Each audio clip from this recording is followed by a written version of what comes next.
December 6 தமிழக வரலாற்றில் மறக்கவும் மறைக்கவும் முடியாத ஒரு கருப்பு நாள். நடூர் எனும் ஊரில் நடுநடுங்க வைத்த அவலமான இரவு அது. இரவு 1:30 மணி இருக்கும். இடைவிடாத கனமழை. நடக்கப் போக இருக்கும் அசம்பாவிதத்தை உணராத அந்த மக்கள் தாங்கள் வசிக்கும் வீடுகளில் அசந்து தூங்கிக் கொண்டிருந்தனர். மணி சரியாக 1:45 கடக்கிறது. இந்த மக்கள் வசிக்கும் பகுதியில் அருகாமையில் உள்ள ஒரு கருங்கற்களால் ஆன 20 அடி உயரம், 8 அடி நீளம், 2 அடி அகலம் கொண்ட ஒரு மதில் சுவர். சக்கிலியனை நாங்கள் ஏறெடுத்து கூட பார்க்க மாட்டோம் என ஆணவத்தோடு கருங்கற்களால் கட்டிய அந்த சுவர் சுமார் 1:45 அந்த மதில் சுவர் அருகிலே வசிக்கக்கூடிய அப்பாவி அருந்ததியர்கள் மீது கோரமான முறையில் இடிந்து விழுகிறது. அப்பாவி அருந்ததியர் மக்கள், மிக ஏதுமறியாத அந்த மக்கள், அரசியல் விழிப்புணர்வு அற்ற அந்த மக்கள் மிக மோசமாக படுகொலை செய்யப்பட்டார்கள். இந்த செய்தி ஒரு பொருட்டாக கூட அனைத்து ஊடகங்களிலும் புறக்கணிக்கப்பட்டன. எந்த விதமான ஊடகங்களிலும் இந்த செய்தி பதிவு செய்யப்படவில்லை. அந்த பகுதியிலும் அம்பேத்கர் அவர்களின் பெயரை வைத்து வண்ண வண்ண சட்டையில் அணிந்த தலைவர்கள் எல்லாம் சம்பவ இடத்திற்கு செல்ல அஞ்சி நடுங்கினார்கள்.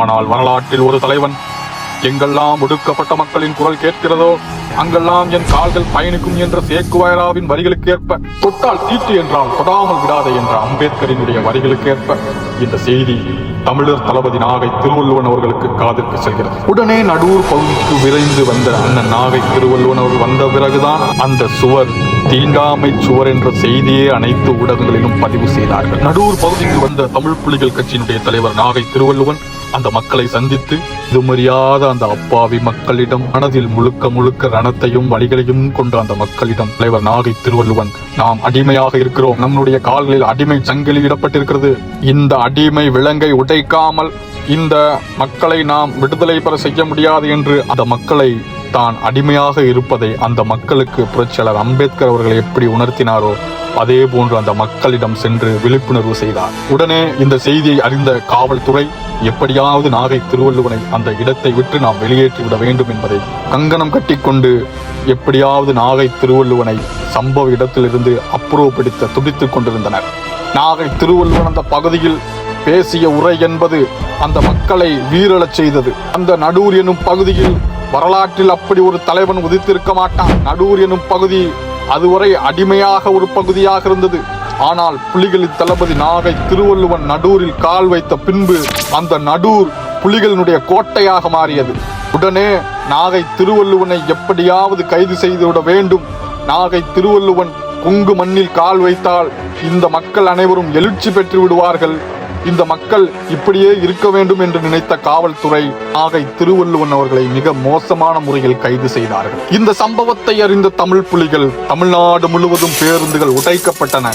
தமிழ்நாடு முழுவதும் தமிழ் புலிகள் தீ பிளம்பாய் கொதித்து எழுந்தனர்.